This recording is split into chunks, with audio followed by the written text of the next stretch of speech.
Are you creatively blocked? Don't know where to start? Staring at a blank page? Questioning if your ideas are good enough? Trust me, I've been there.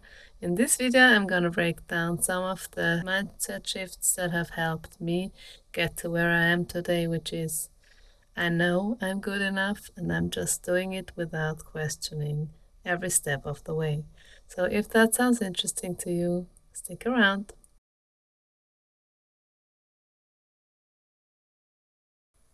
Hi again, it's Ariana from Switzerland. I'm a filmmaker, writer, director, producer, and I've been making films for 2 decades now.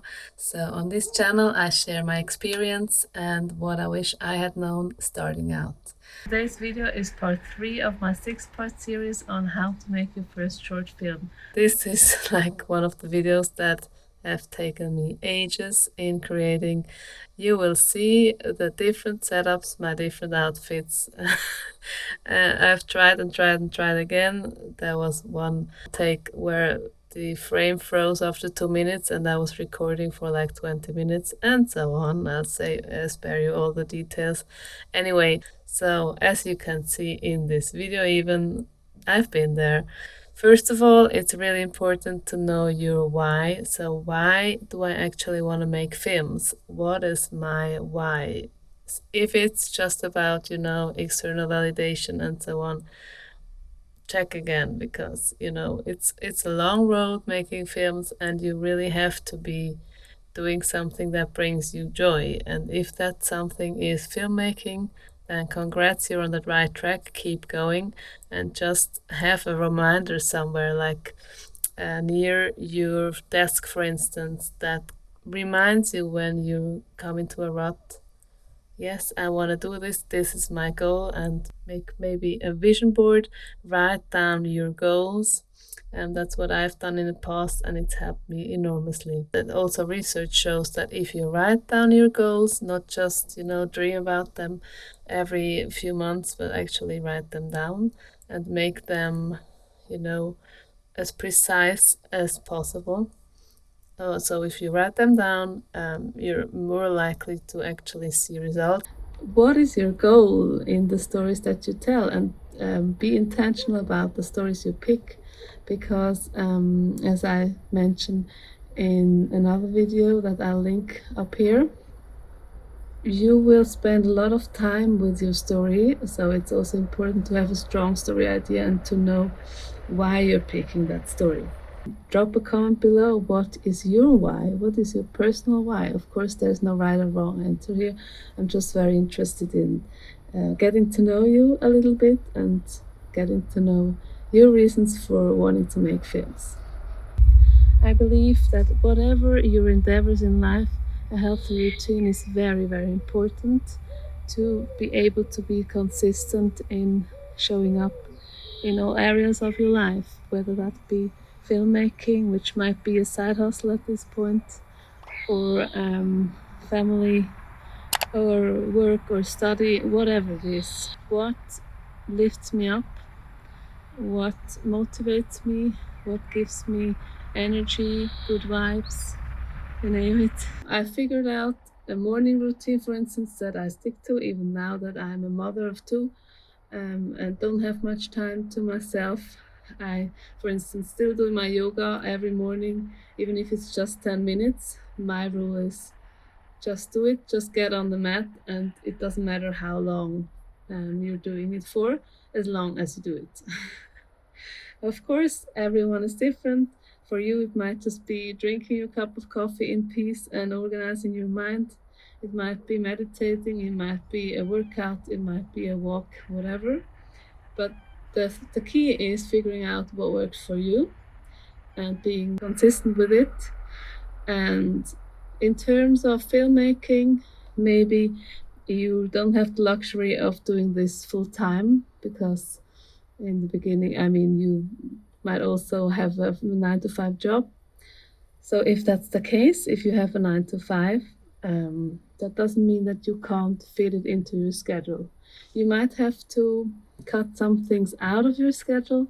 Maybe in the evening, instead of watching 3 episodes of a show on Netflix, maybe set aside 2 or 3 hours for developing your film projects, just working on your film projects. And that might also be a morning where you can go a little later into work, or maybe it might be a Saturday morning when you're off work.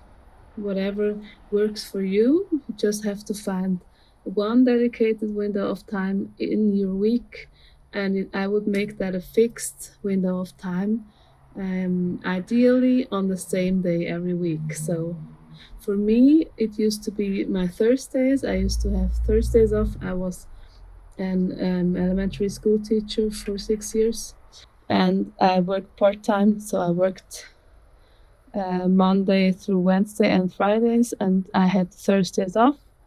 And I dedicated my Thursdays to my filmmaking, which was not always easy because you always have a week in between. You have to get into the thought process of again of like, where was I last week? Yeah. So what helped me was because Wednesday afternoon are always off for the kids in Switzerland. I could sometimes already start getting into the frame of mind of my film project on Wednesday afternoon and then start writing on my project on Thursdays. So that's something that worked pretty well for me. It can also just be once a week if that's all you can manage at the moment. Don't beat yourself up about that. It's just important to stick to this time window that you've dedicated to yourself, to your goals, to your dreams. So, why is mindset so important in filmmaking, in being creative, especially? Because in our society, we were conditioned to believe we always require external validation and someone that keeps cheering us on. And if that's you, you have some work ahead of you. I'm not gonna lie. I was self sabotaging for years. So, I had all these beliefs, like for instance, I'm not a good enough writer to write on my own, was one of them. So I ended up always choosing a writing partner, and that of course had its ups and downs, and there's two sides to every situation. And the good thing about having a writing partner is obviously you have someone to bounce ideas off of. That's a plus, and that's great. And you can have so much fun, which I had. On the other hand, there's a different dynamic to your whole working structure. And if you don't see it the same way, like when is your time window for working? Do you actually sit in the same room all the time while you're working? Or do you do it like the famous James Bond authors Neil Purvis and Robert Wade? I actually had a masterclass with them at one point, and they told us they actually work fine with, one sitting in one cafe and the other sitting in a different cafe, and then each of them rewrites the stuff that the other has written. So that would never work for me with a writing partner. But everyone is different, so that's just one story I can share. So I was holding myself back because if you have a writing partner or producing part, whatever, there's a tendency that you have to wait for other people to finish their part of the gig, and that can also be quite frustrating if you're not paying people, if they don't see it as urgent to get back to you to do their part. And this has happened to me a lot, not just with writing partners, and I'm not complaining about anyone here. I'm just saying there's a dynamic if you are not writing on your own, that you might have to wait on other people. If you want to get into flow state, that can be kind of a hindrance. It really took quite a bit of work to convince myself and to actually know within me that I do have a creative voice that matters. So do you, by the way. And I just really have to listen to that inner voice and cultivate that. And what helps enormously is if you stop scrolling on social media, because we don't want this distraction, we don't want these external impulses that actually occupy our mind and keep it busy and keep it from having our own original ideas. And that's something our time lacks. In the face of AI and everything, we are in need of original ideas more than ever and authenticity as well. So that's not gonna happen by um, using genius prompts and putting them into AI.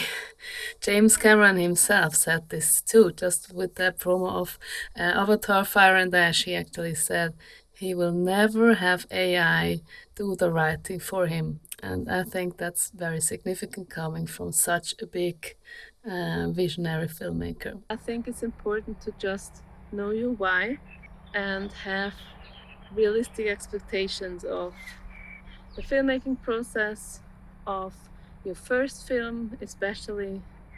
Don't shoot for the moon. Of course, have great ideas and everything, but also be realistic and just get it done. Because after your first project, ideally comes your second. So you always have room and time to improve.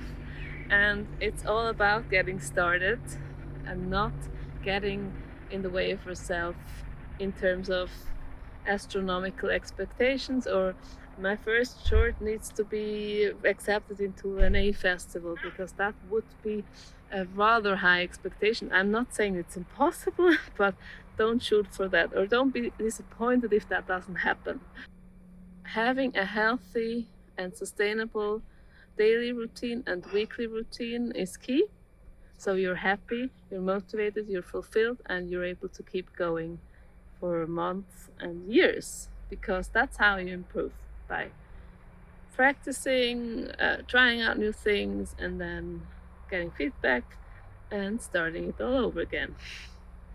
Also, setting aside a dedicated time window in your week for your creative project, for your film project, is key in my opinion.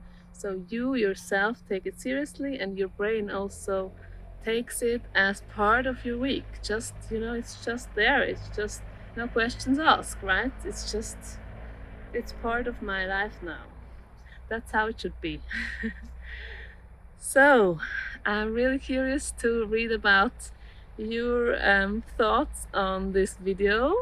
Are you into mindfulness, into mindset, or do you think it's not that important? What are your thoughts on the subject? What are your improvements you've made to your daily and weekly routines? I would really love to have an exchange in the comments, because others can also benefit from each other. Like, I've been trying this, and someone might read it and say, I'm gonna give this a go as well. So I would really love to see that and read about that in the comments. If you've learned anything in this video, please consider subscribing, like this video, and share it with a friend. That would mean the world to me. It enables me to keep going on YouTube. And thanks for being here. I'll see you in the next one. Until then, bye.